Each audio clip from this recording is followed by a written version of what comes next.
Live from the podcast studio, this is from Long Distance Marriage with Rich and Andrea. We're a once long-distance couple who closed 5,000 miles of distance and are now happily married. We talk long-distance, marriage and relationships.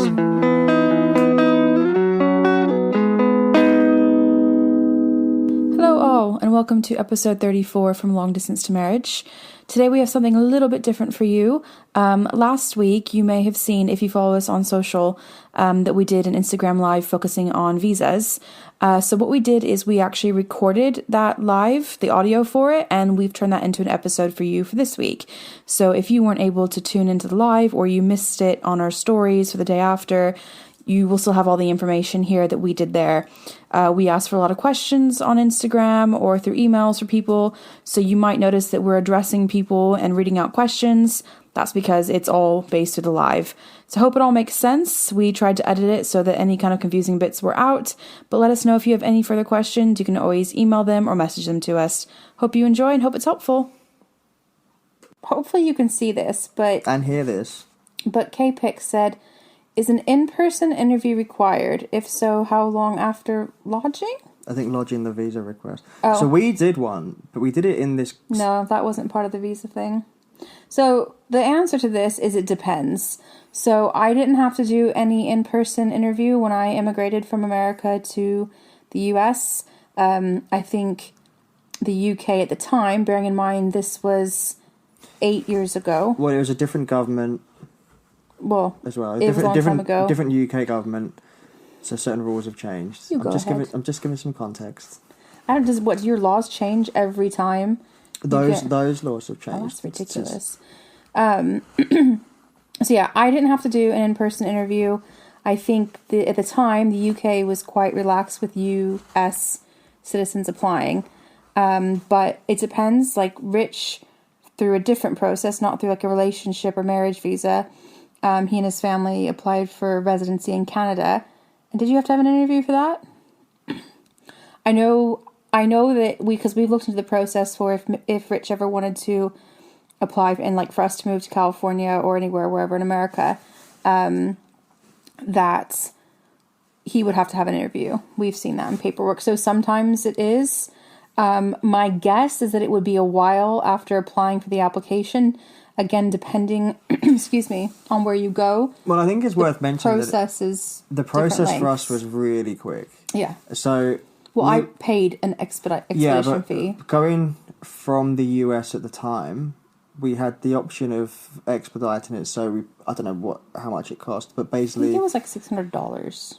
They told us not to apply longer than 3 months out. So it wouldn't take 3 months from the beginning, and then if you paid, it would be done quicker. And it was turned around, I think it was like Thursday to Tuesday or something. Within a week, it was done. So they're not all going to be like that. And I know they said that's only because it was US to UK. The UK viewed America favourably. Yeah. And also, just to clarify, the kind of visa that we applied for initially was a fiancé visa. So it let me stay in the country for 6 months while we planned our wedding and stuff with the intention to get married. So, like, I think because sometimes, obviously, customs can be a bit weird. So if you come into the country and you say, like, oh, I'm here to marry someone, and you don't have the documentation that you're doing that the right way, that can be looked upon badly. Yeah, and then we did need to have interviews. So when you moved here... That wasn't part of the visa. That was just for the marriage. Was it? Yeah. That wasn't for the second visa? No. Okay, well, anyway, so there were 3 visas involved. So far. Well, 3 stages. So there was the one to get here, and then Andrew was given a 6-month window for us to get married, and you weren't allowed to work in that time. Mm-mm. And then once we'd got married, we had to get another one to prove we'd got married. So we had to send like our marriage certificate and I think like a joint bank account or something. Yeah, so we had to prove it. And then 2 years later, we had to do another one to prove we were still married. So I guess just to prove that you didn't just marry me to get into the country and then find someone you really wanted to be with. What do you mean, no working? Oh, you can't work on the visa? Or does she mean for a working visa, like a visa for a job? Yeah, I mean, it depends on what... Your visa was the fiancé visa. But if you get a working visa, you'll be allowed to work. Yeah. So it depends. I mean, that's the I don't know if that's what that question means, though. What do you mean? Oh, no, I don't know. We didn't have to get a sponsor. Do you mean if you're coming on a work visa? To the UK? Yeah, Andrew wasn't allowed to work on the fiancé visa. You can't work on a fiancé visa. I don't know why. You just can't. Once we got married and we sent through the proof that we were married, after our wedding, I then had to apply for, once that visa came through, then I had to apply for a national insurance number, which is kind of like a social security number in America. I don't know what other countries call it. What was the process? Because I know now one of the things they've tightened up is proving that you've got someone supporting you here or you've got money in savings. Did you have to do that then? Yeah, so they said you had, for the fiancé visa, they said, you have to prove that you have sufficient funds. They didn't give me a number. I think I had maybe $4,000 in my bank account, and that was fine. I know that's got harder now. But they also had to prove, I think we had to get a letter from your mom and your stepdad that we were living with also saying that I could be supported, because Rich had just started his own little business. So in some countries that may be called a sponsor. But yeah, you need to prove in some way that if you're not working, because you can't on a fiancé visa, depending on the country you're going to, they'll typically want some sort of maybe... They don't want you going on the state. Well, you're not allowed to. I wasn't allowed to go on benefits for the first 2 years. So, usually, I don't know if the term is always sponsor, depending, but you need to prove that someone can support you until you can work. But I do know that the fiancé visa stuff has changed a little bit since we did it, because I know my friend who came maybe a year and a half later it was a different amount of time and stuff, so it's probably changed. And no, we haven't applied. We've looked into it, and well, let's answer the question. We haven't applied, but we've looked into it, and we do know that it was a harder process. Yeah, the process is at the time, because it was very easy for me to get here 8 years ago. But even now, Angie didn't have to do a medical to come here. You have to do a language test to come here. It was pretty easy. Well, not to get here, but to stay here, I had to do a language test. Okay, but to apply. So for me to go to the US, I'd have to have a medical, blood test. I think there's probably an interview. There is an interview. Probably the same thing. We'd have the same thing where, because Andrew's family's out there, we'd have somewhere to stay. But yeah, it is harder to get there than here, and I'm sure that's part of the... It wouldn't have been done in a week. I think it would probably take about... From what I've heard, it's about a year as a married couple. I think the US is kind of notorious for taking its time on visa applications. From what we could tell, at the times that we looked, it was more difficult for someone from the UK to get into the US than vice versa, and that was a big deciding factor for why I came here. Are you doing the reverse to the US? Actually, I didn't have to take a language test. I had my US birth certificate was enough to hold on. Yeah, there would have been a language test. Yeah, but because I'm from an English-speaking country, my birth certificate was considered proof. And then I didn't... And you taught English? That doesn't matter. That counted. Did it? Yeah. Because you'd proved that you could speak English to a decent level because you taught English and you were from an English-speaking country. I may have written that, but my birth certificate was all they needed. And then when I had to take the Life in the UK test to get my indefinite leave to remain, which is basically what they would call a citizenship test, even though I wasn't applying for citizenship, first I had to do indefinite leave to remain, which means I can stay for the rest of my life. There is an English test, but again, because I'm from a US or an English-speaking country, I just had to take the normal English history and stuff like that.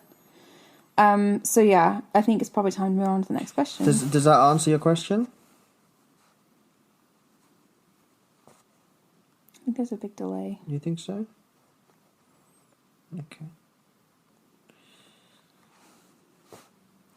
Okay. Did we... I don't know if anyone can see these questions, but did we use an agency or a solicitor to help with the visa application? Was it helpful? Any recommendation? We didn't, but what we did do was... phoned the embassy a lot. Yeah, so when we were applying, there was the option... There was basically a really, really expensive phone number we could call. And sure, it's good we did, because part of it was we were just a bit nervous and stupid questions that had simple answers, but there were some where we thought the wording was a bit ambiguous, and we called and the clarification was the opposite to what we thought. So that came in really helpful. Yeah. But no, we didn't use anything. I have, again, my same friend who moved here like a year after I did to be with her boyfriend. They did use one, and I know that she felt like it took a lot of weight off her shoulders. She wasn't worried about filling things out wrong. And we went on vacation last summer and met a couple where the guy was from America and the girl was from England, and he moved here. And he said his application was declined twice because he filled something out wrong. So we couldn't recommend anyone specific because we don't know anyone.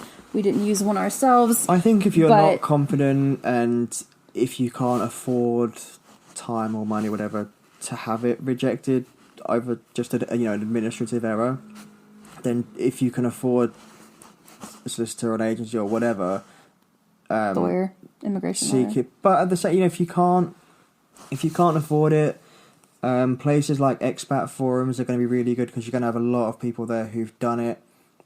They'll be able to give you some degree of advice.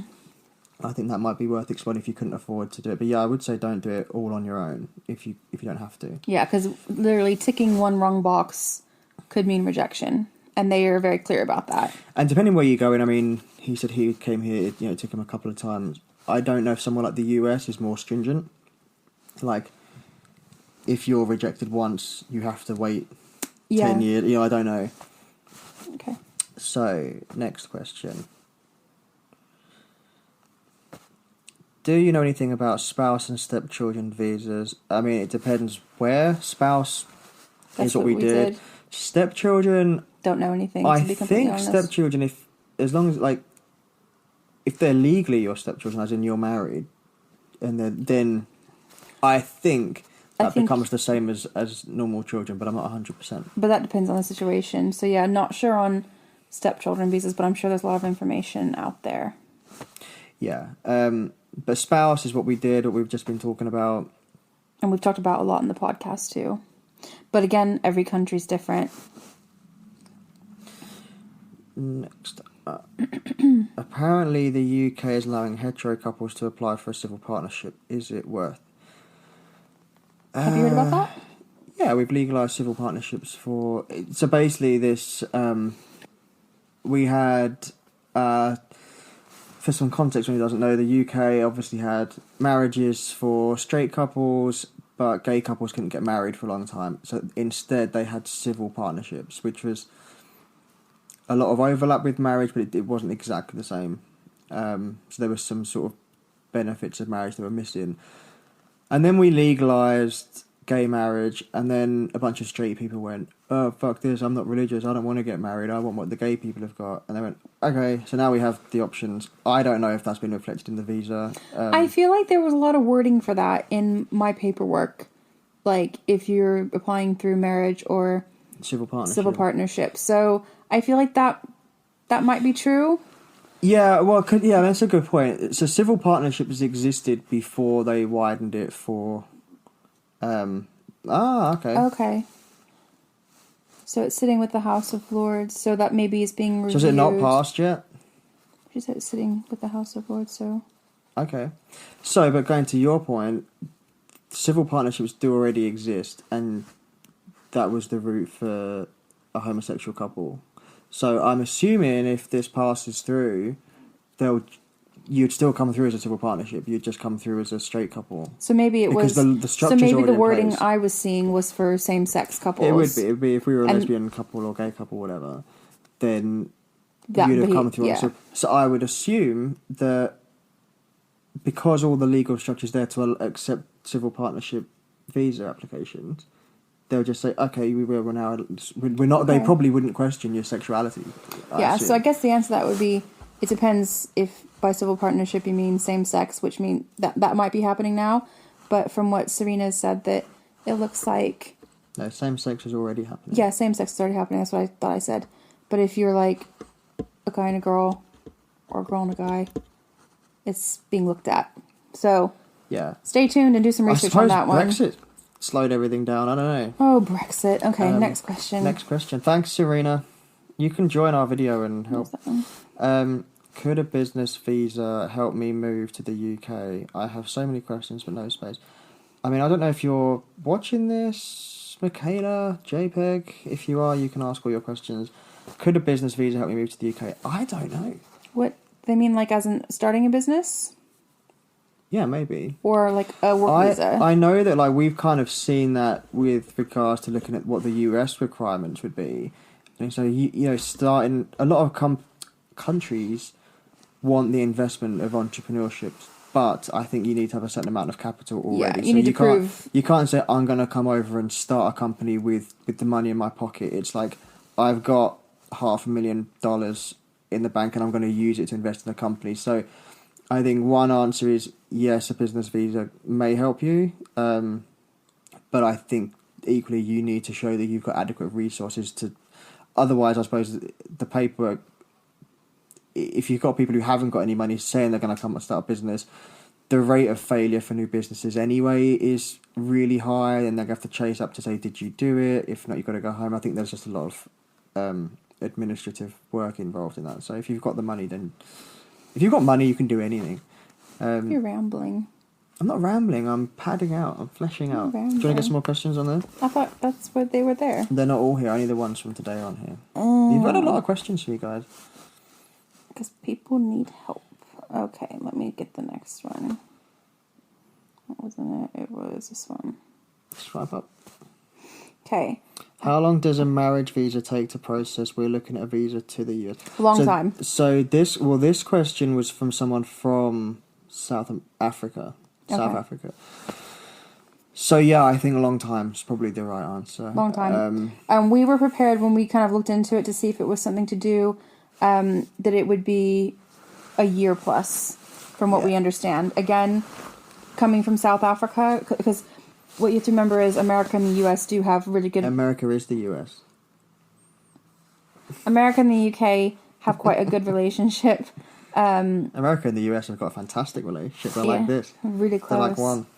Well, America could technically be North America and South America, if you want to get complicated. Well, South Africa's not in South America either. No, I know. Don't be stupid. I didn't say that. So yeah, it depends obviously on kind of the agreements between the different countries. I think it's also probably worth mentioning that what made our process a bit easier was the countries themselves, insofar as both of the countries have eradicated certain illnesses. Like there are certain things, you know, if you're allowing a native from the USA and the UK, there are certain things that they were happy to take for granted, that you can speak the language, that it's a safe country, that you probably haven't got infection of a certain illness that doesn't, you know, so we've eradicated a lot of illnesses. I don't want to say South Africa in particular, I don't know, but I think where you're coming from plays a huge part in what you're going to go through in the time period, because if there's more they require from you, then it's going to slow everything down. Whereas for us, it was, we've got a special agreement in place between these two countries. You speak the language. We don't consider you to be in a high-risk country for something like AIDS.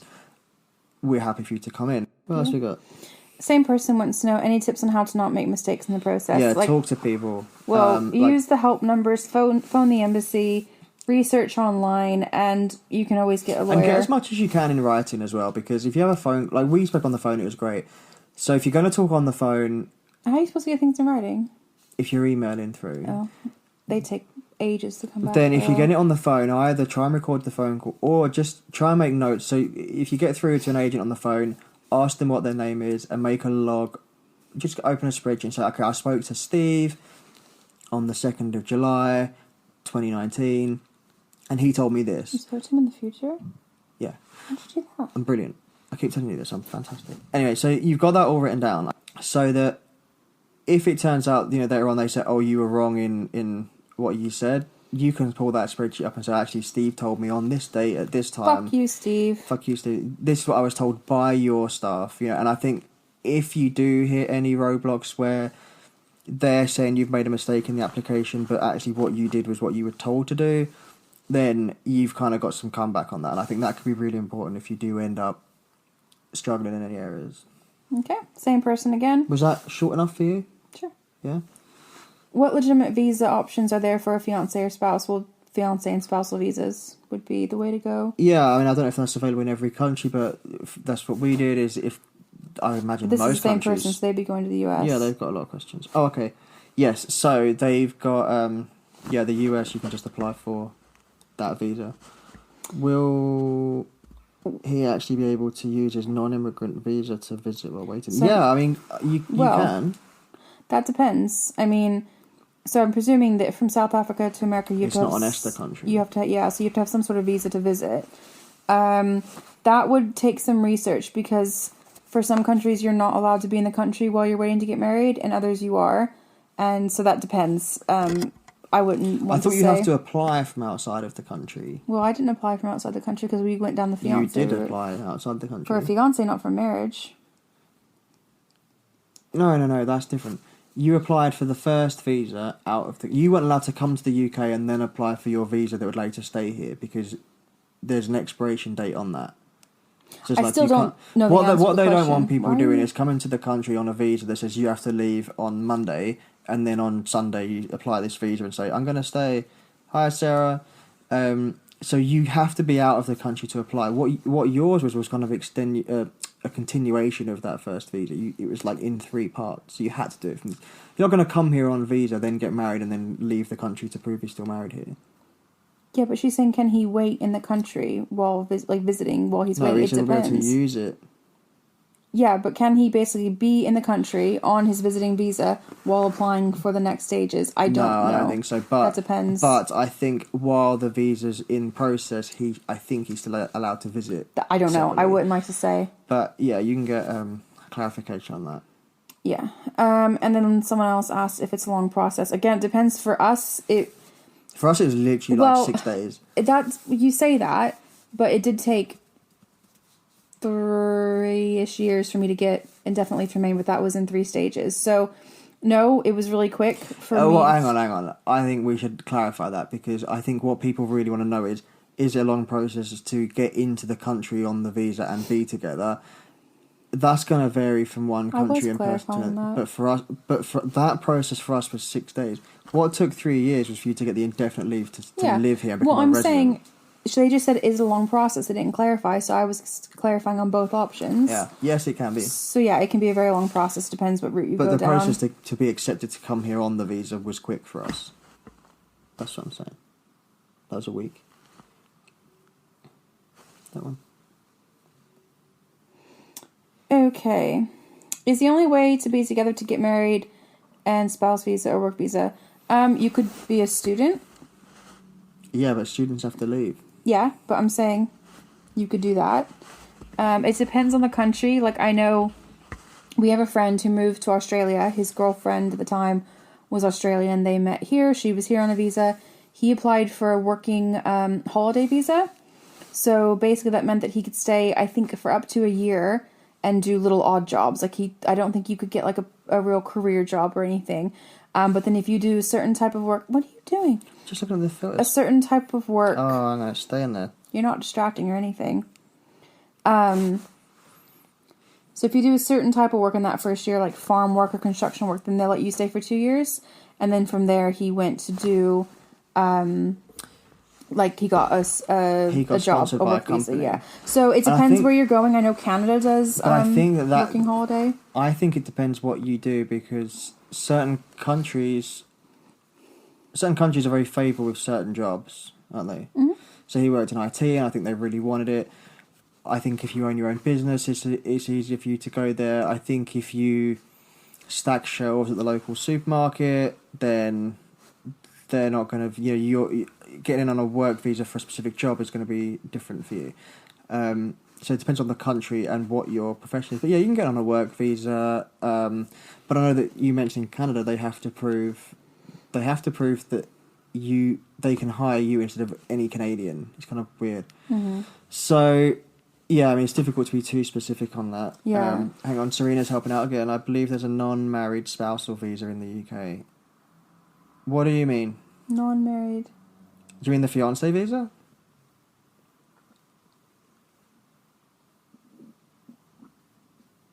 My tummy's grumbling. I hope no one heard that. Well, you've just told them. Yeah, it's okay if they know, but... Okay.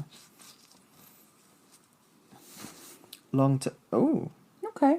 What's a long-term dating visa? You should be doing the live. You know way more about this than we do. We can get her on. Do you want to join us? So the next one was how long... Hang on, I want to know about the long-term dating visa. Well, she can type. We That's it. Having lived together previously, though. Okay. That's interesting. That is interesting. We might look into that and do an episode. Well, okay. We'll give Serena credit. Thanks. So same person wanted to know how long does the process take for UK and how hard is it for people outside of the EU to get the UK visa? I mean, well, you were outside of the EU and it was a piece of piss. It was expensive though, but yeah. It was expensive, but it was expensive in 3 parts. It was expensive in every part. But it wasn't like... It's relative. It's expensive because we had no money. It wasn't like... I had money. But it wasn't like 20 grand. It was what, $800, £500, £500? It was $1,200. Maybe... I think it was $1,600 with the expediting fee. And then the second one was like $800. And then the third one was $1,000. Yeah, so it's not cheap, but it's not like 20,000 or 10,000. So again, you stay outside of the EU, it depends where. Like America was quite easy for us, but again, if you're coming from another country, it might be a lot more difficult. I think a big factor is, as far as where the countries, I think a big factor is the health status of that nation. But also, I know one of the things that's changed is they now want to see proof of either earnings of the person who'll be supporting you or your own savings. I think it's quite a lot. I think they've got to earn like £30,000 and you've got to have significant savings. Like, you wouldn't have got in on it. It's new, you mean? Yeah, this is one of the things that's changed since we did it. I don't know if the US... Because what they said to us was that the UK and the US have this special relationship. It turns out the special relationship was only one way. America didn't give a shit. But they basically means they're more lenient with people from the US coming here. I don't know if that no longer happens, but I know that one of the things that's changed is the requirements of people coming here from a financial point of view is you have to have more in the bank, or the person who will be sponsoring you or looking after you has to earn a certain amount. And I think that can be, I mean, it's above the national average. It's pretty high. Okay. And then, Serena, what information is needed to submit a spousal visa? So is that to come to... You tell us. You seem to know more. So is this for someone to come to the UK? And are you planning to come to the UK? I can't remember. Okay, cool. So, what we had to prove at the time... Come to London and we'll meet up. Yeah, we'll hang. So... The information, they want your name. Shut up. So they wanted to know, obviously, it's not just the information, it's also all the documentation they want. So obviously, they want your name, they want your birth certificate. I can't believe you just repeated that. Well, I'm just saying because it was dumb. I'm being ironic. Okay. They want I think they wanted like financial information, and I don't think you needed to prove anything, but like how much you earn. They want to know how you're going to support yourself. Do you have to give anything about your job, like a P45, P60? I don't remember if I had to give any tax stuff. Maybe. They want to know how you're going to be supported while you're there. Like I said, Rich's family had to write a letter to confirm that we'd be living with them and that they would be happy to support me and stuff in their home. We also needed phone bills to prove that we'd been communicating. Oh yeah, we had to prove that letters, we had been talking as long emails, photos of us together. So it was like a whole portfolio. We needed to have. I think it was just my birth certificate. A big wank bank for the person in the because we really struggled to find any emails that weren't dirty. Do you remember? Yeah. Listen to our episode about nudes, and that was our situation. Okay. So there's a lot in there. But it wasn't too difficult. I mean, they wanted a lot, but it's generally information that you're probably going to have to hand. It wasn't like calculate how much you've earned over the last 10 years and give us that information. No, but it's just a lot, and it's a lot to put together. I was like super organized with mine. Like I put it like in a little 3-ring binder with like sections and notes and post-its and like explaining what it was and stuff like that. You wanted to make life as easy as possible. Yeah, I wanted to make it as straightforward as I could. I mean, I don't know who's reading the visa thing, but if you've ever met like Border Patrol and the people who work the American public services, it doesn't really give you much hope. So make it like child friendly. Yeah, when I was a teacher, my like coaches always said, when you leave a sub plan, assume that it's someone like really, really, really fucking stupid turning up to do your lessons. So make it as user friendly as possible. So that's what I tried to do. Like how stupid? Like what was Adam Sandler's character in the one where he had to go back to school? Happy No, Billy Madison. Billy Madison. Pretend they're Billy Madison. Canada had working holiday visa. Yeah, working holiday visa, yeah. I mentioned that already, and I said Canada did it. Do you listen to me at all? What? Ever? No. Ow! Fuck. I didn't even pinch it. It hurt. It was for show. And everyone saw that. Yeah. You know that I put him in line when he needs to be put in line. Yes, working holiday visas are really cool. Yeah, we were talking about it for Australia. It may have been before I said Sarah Canada joined. also did because your sister but should I not be watching? Relax. It's true. Fuck. But you just tried to take All right, credit. next question. I think that's it. Okay. All right. The